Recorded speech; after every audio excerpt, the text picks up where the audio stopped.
And all this time, I thought you were a lover, not a fighter. I'm both. I've got layers. You were doing something nice.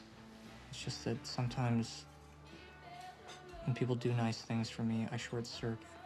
Maybe I'm not used to it. Maybe I'm scared of getting hurt, being rejected, for being myself. I should have told you about Chuck. But I lied.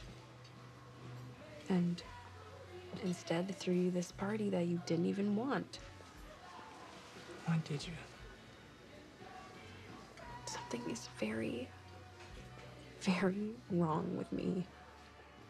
Like, there's this darkness in me that's overwhelming sometimes. And I don't know where it comes from.